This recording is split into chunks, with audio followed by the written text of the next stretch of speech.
You're listening to Rabbi Aryeh Wolbe, Director of Torch, the Torah Outreach Resource Center of Houston. This is the Jewish Inspiration Podcast. All right, welcome back, everybody, to the Jewish Inspiration Podcast. Welcome back to the Musar Masterclass. Now, last week, we had a technical problem. We had a blackout in this area, and we were thrown offline, and our video was cut short. Our Zoom class continued, but we were not able to continue the online broadcast. So what I'm going to do today is I'm going to review some of what we learned last week and then jump into new material. So it'll be a review for us. Review is always good. We know that. And then we'll hopefully finish the chapter today. So we're up to halacha number 14. Kfar Amarna. And we were talking until now about our own personal health, how important it is for us to maintain a healthy body, to eat the foods that are appropriate, that are proper, to not eat foods that are bad for us, not to eat too late, right before sleep. And we spoke about many different ideas, some of which will be reviewed right now.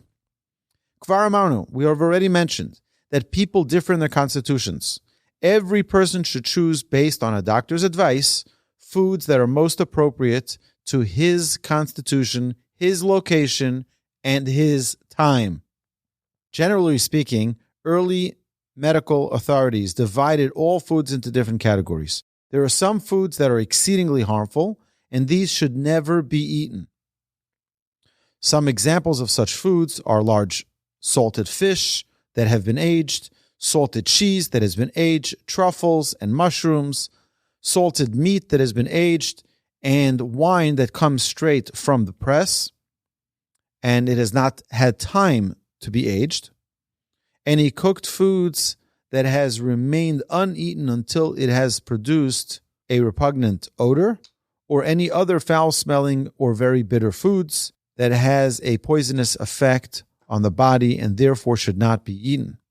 Okay, so it is, I believe, some of common sense for us to understand that there are certain foods that are bad for us. They're not good. Spoiled food is not good. Okay.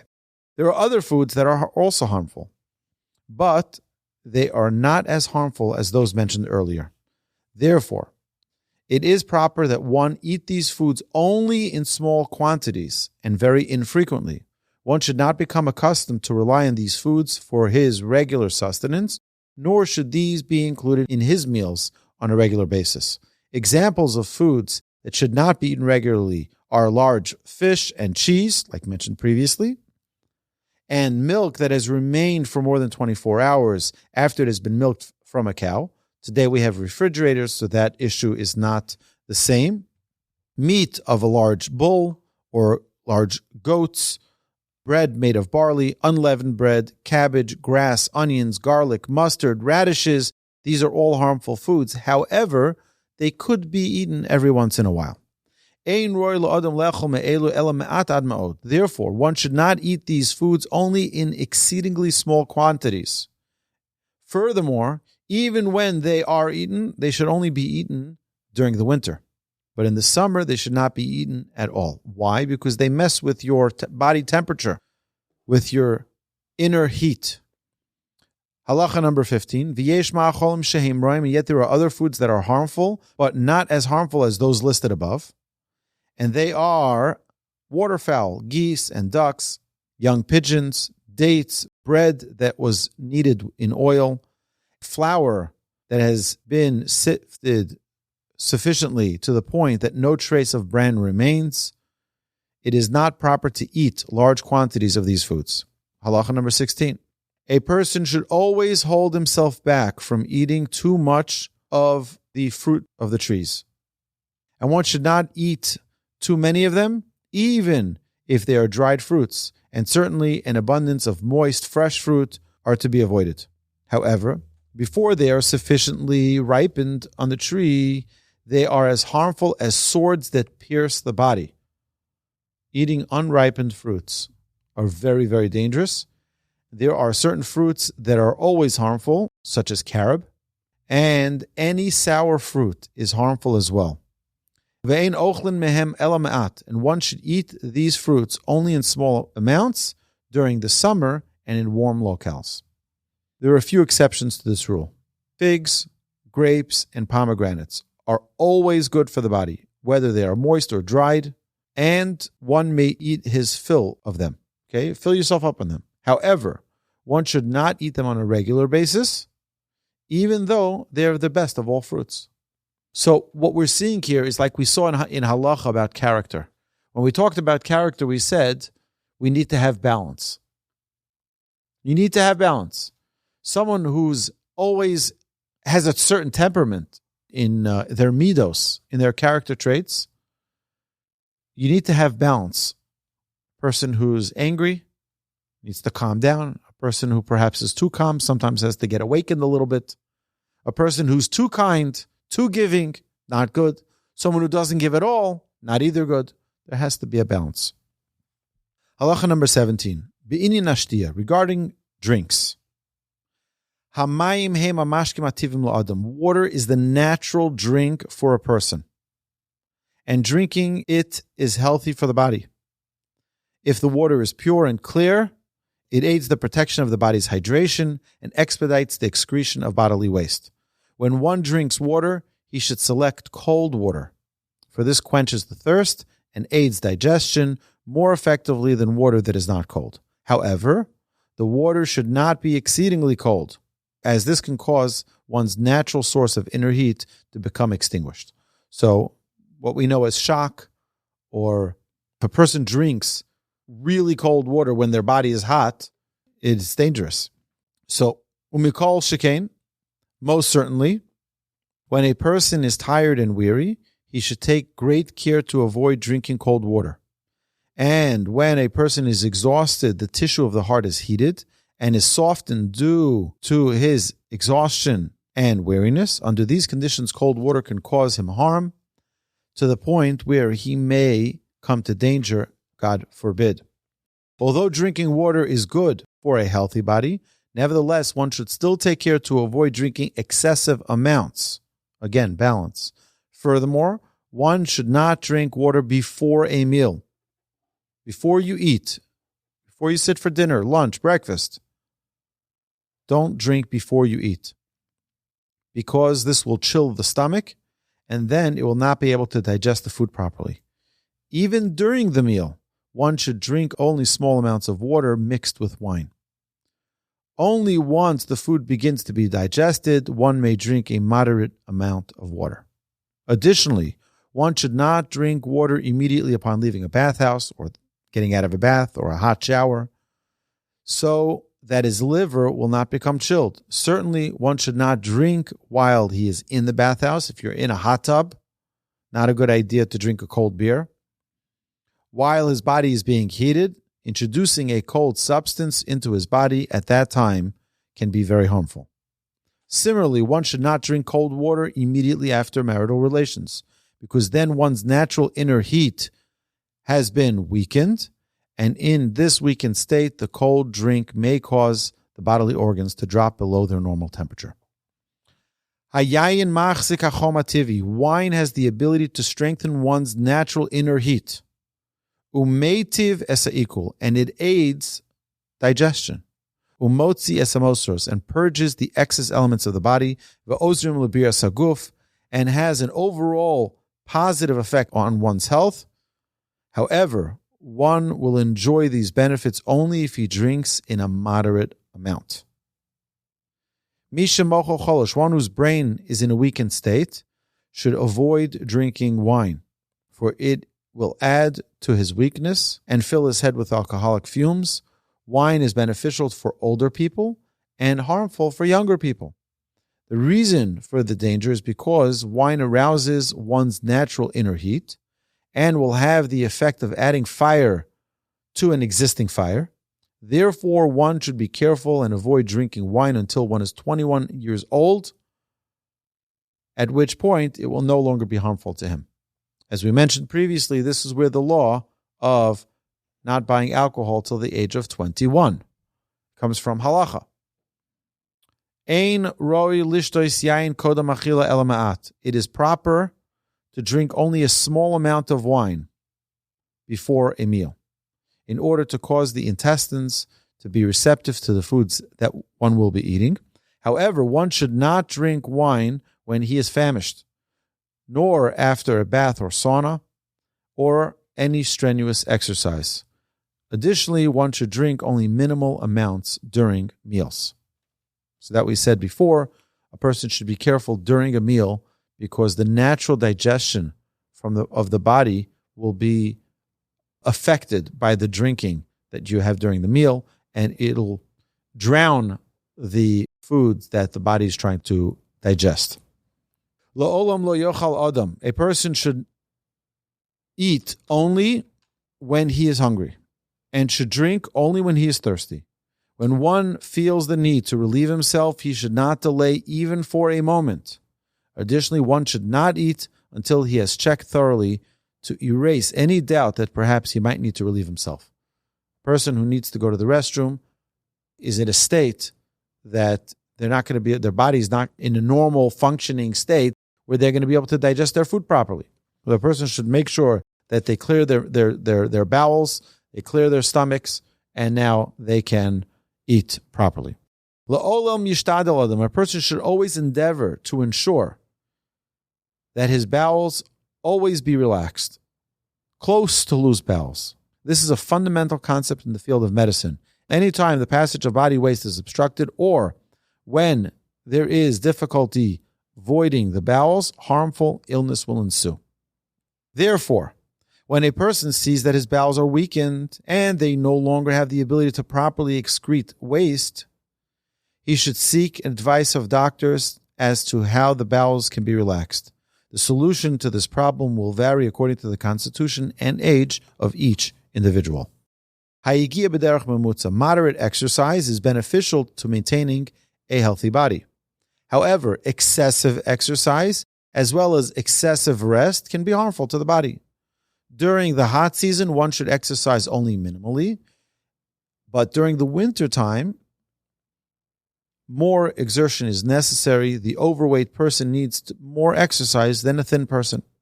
Okay. I think we're getting up to the place that we were last week. It is well known that one's state of mind has a direct impact on their physical health. Here, Kitzer elaborates about the relationship and describes how to achieve the ideal balance between body and mind. So this is something we all know in the back of our mind, that if we maintain a healthy state mentally, then our body feels so much better.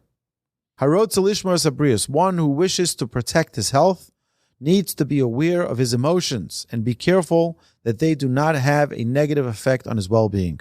Included in these emotions are happiness, anxiety, anger, and fear, all of which are feelings rooted in the workings of the soul. An intelligent person should be happy with his lot all the days of his futile life. He should not be worried about his material world in any event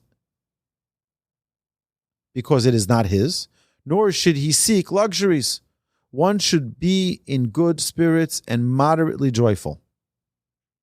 The advantage of maintaining such an attitude is that it increases one's natural inner heat, aids digestion, and expedites the excretion of the excess portion of the food he has eaten.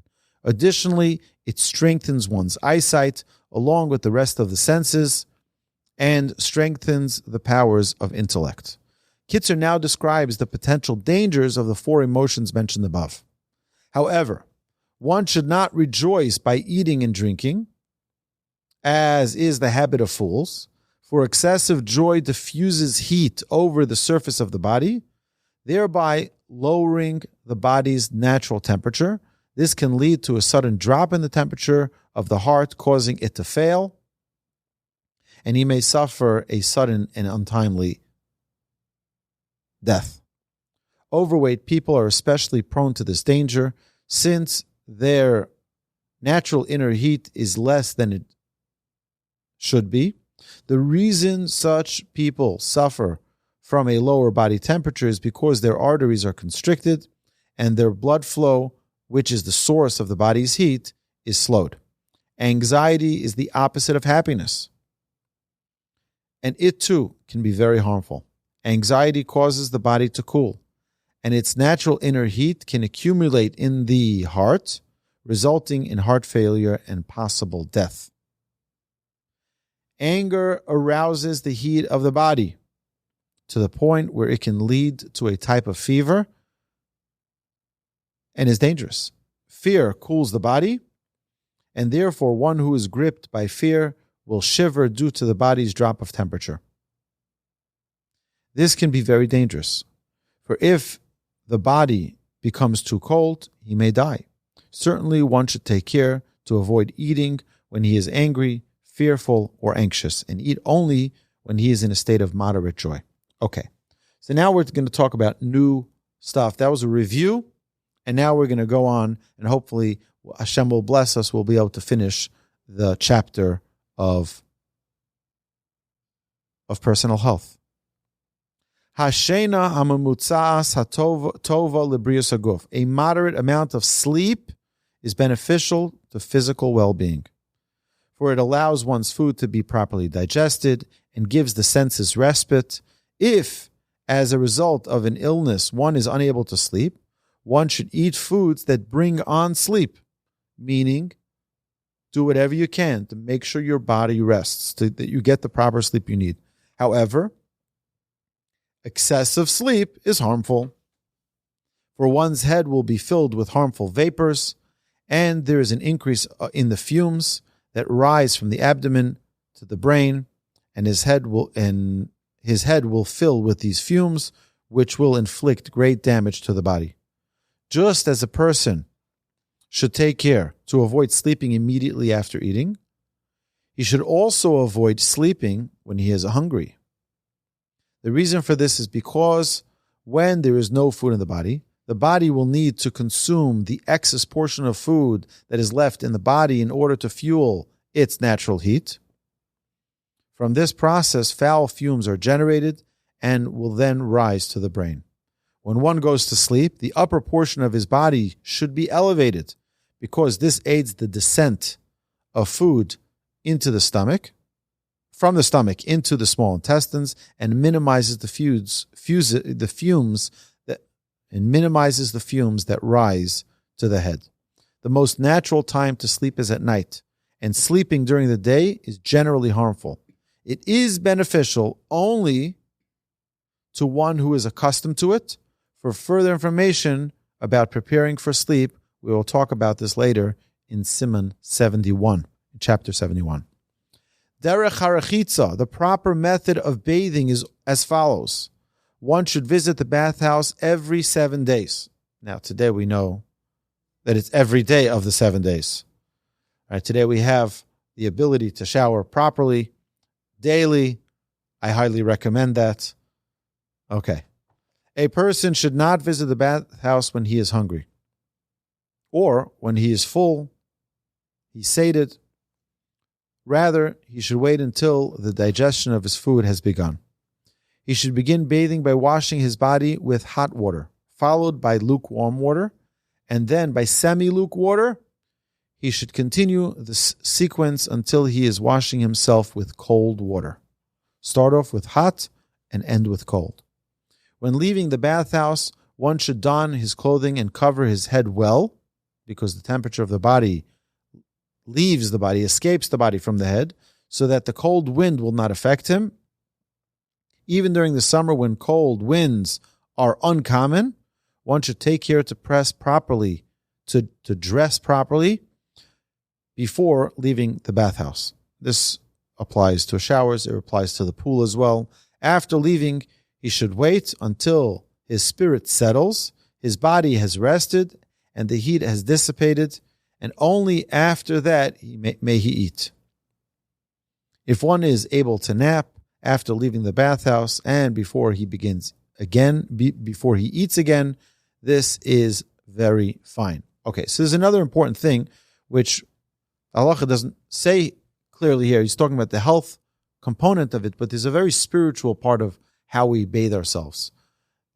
The halacha teaches us that a person should always start from the head and work their way down to the lower parts of their body. Always start with what's higher and work its way down, because the greatest value is our mind that can think, our eyes that can see, our ears that can hear, our nose that can smell, our mouth that can talk. Then goes our heart, then goes other parts of our body. We start from the head and work our way down. Number two, second part of this is that we always deal with the right side and then the left side. So if you're washing your hands, always wash your right hand first, then your left hand. The right side of your body, then the left side of your body. Okay? So that's just an important piece of information when we talk about our cleanliness. A person should always endeavor to live in a place with the ear, where the ear is pure and clean, in an elevated area and in a spacious structure, if possible. During the summer, one should not live in a place that is exposed to the north or to the east. One should also ascertain that his home is free of any moldy items. There are people who are very, very sensitive to mold, particularly in Houston. We have an issue because of the incredible humidity that we have. And when you have your air conditioner blowing, it's very easy for our air conditioning ducts to get moldy. And therefore, it's important to ensure that they're clean, because otherwise, if you have moldy ducts, what's going to happen is you're going to be breathing mold every time your air conditioner blows air. It is a very good idea to freshen the air inside the home on a regular basis by introducing pleasant scents and burning incense, which produces a beneficial smoke. So if you have any of those aerosol cans that spray fresh air fresheners, it's important to have that to make sure that the air is not stale. Open your doors or windows every once in a while to freshen up the air. Ha'avir hatov labrios hagufu. The ideal air quality that enhances one's health should be of moderate temperature, balanced between cold and heat. Therefore, one should be cautious and avoid overheating his home during the winter, as is the habit of unintelligent people. For too much warmth in one's home will cause many illnesses, God forbid. Rather, one should heat his home until he does not feel a chill in the air, but not to the point where it is too hot. Lishmor chush hariyah, in order to protect one's vision, yizor miadvar me'elu. It is important, if someone wants to protect their vision, to be cautious in the following areas. One should not hastily enter a bright lit area directly from a dark place. So if you're leaving a dark room and you're going outside, he should open the door slightly and gaze at the light visible through the opening for a few moments. After his vision adjusts to the light, he should open the door some more and gaze at the light for a few more moments. And only after that should he open the door completely and exit. V'chein yaseh gam bivo mimakom or lemakom choshech. One should do the same procedure when one is going from a brightly lit area to a dark area. For the transition from light to darkness or from darkness to light without pausing in between the two can damage one's vision. So now, the Kitzur in the last halacha here is going to change tones a little bit.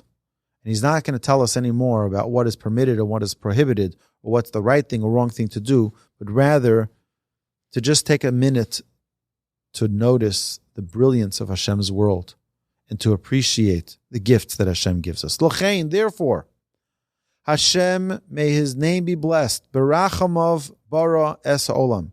In his compassion created this world, B'inyan zeh, with this in mind. When the sun rises and begins to shine upon the earth, it does so gradually, rather than appearing suddenly.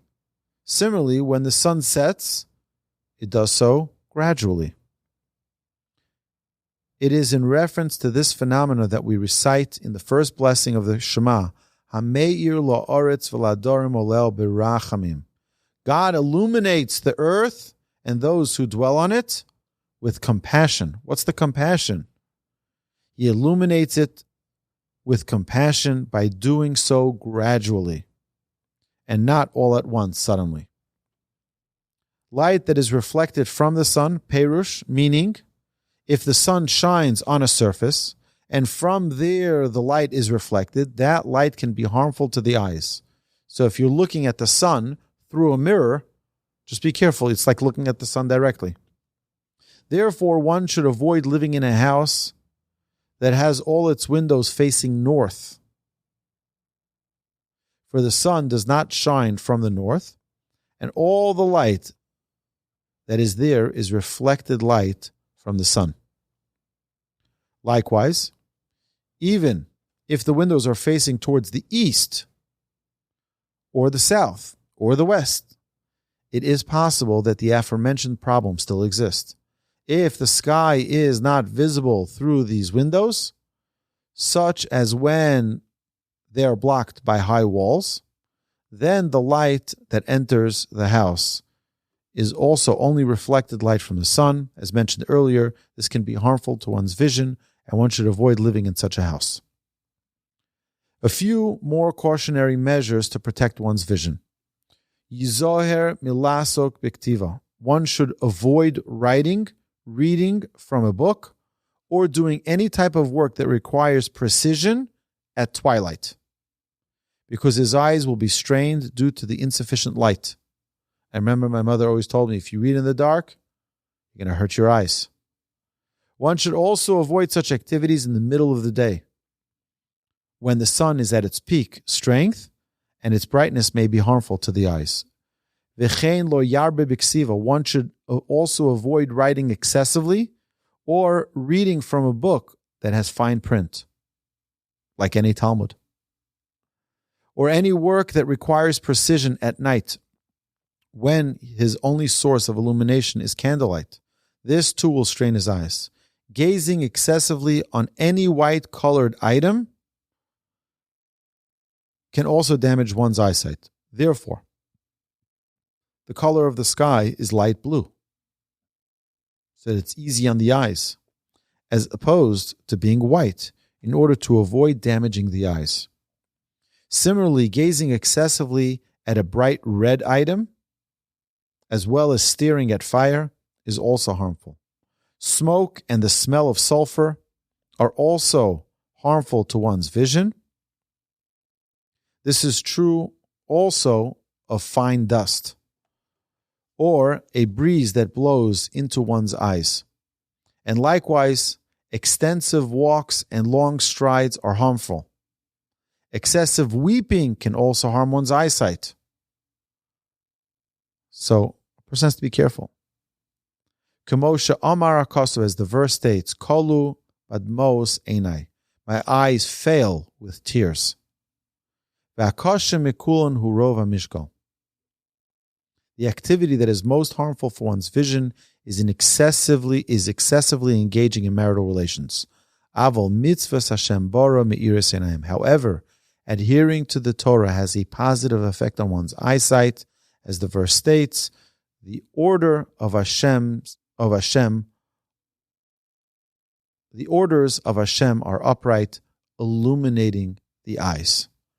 So, if we take a moment to appreciate the brilliant world that Hashem created for each and every one of us, the body that He has given us, the unbelievable powers that are embedded within us, whether it be our eyesight, whether it be our ability to smell things, to taste things, to hear things, to think thoughts, to feel things with our fingers, with our hands, with our heart, our emotions. Hashem has given us such incredible gifts, which is the central part of our morning blessings. It's thanking Hashem for all the amazing gifts that He's given us. Hashem gives us unbelievable gifts. And this is our responsibility, that this halacha, what the Kitzur is teaching us here, to protect them, to watch over them, because this one life we get is the only one we get. And it's our job, our body, which is one of the reasons our sages tell us that it is important for a person not to get a tattoo, for example. The Torah tells us not to get a tattoo on our body, but it's beautiful, but art, etc., etc. People have many different reasons why they think it's okay. But it's not our body. That's the mistake. This whole argument of my body, my choice is a flawed argument because it's not your body. It's Hashem's body. Hashem gives it to you on lease. You're meant to do something with it. You're meant to accomplish something with it. Not to just say, it's my body, I'm going to do whatever I want with it. Tear it up. Do dangerous things. If you remember the way the Kitzur started this whole chapter of personal health, he brought from the verse in Deuteronomy, should be very, very careful and cautious with your soul, with your body that houses that soul.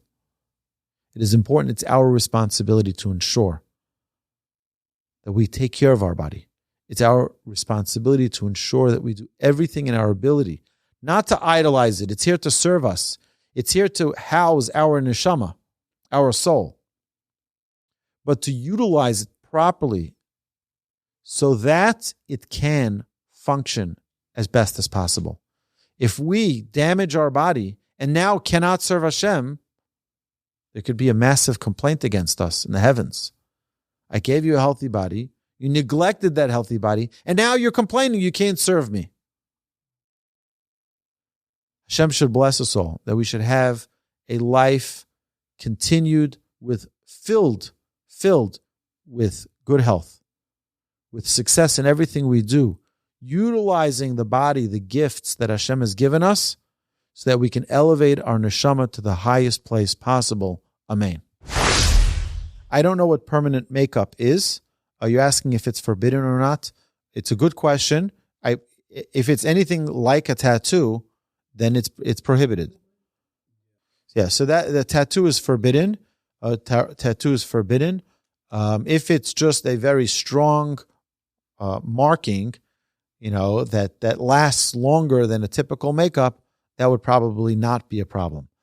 So if a person has a tattoo already, you know what? There was a story that's told. There was an old man.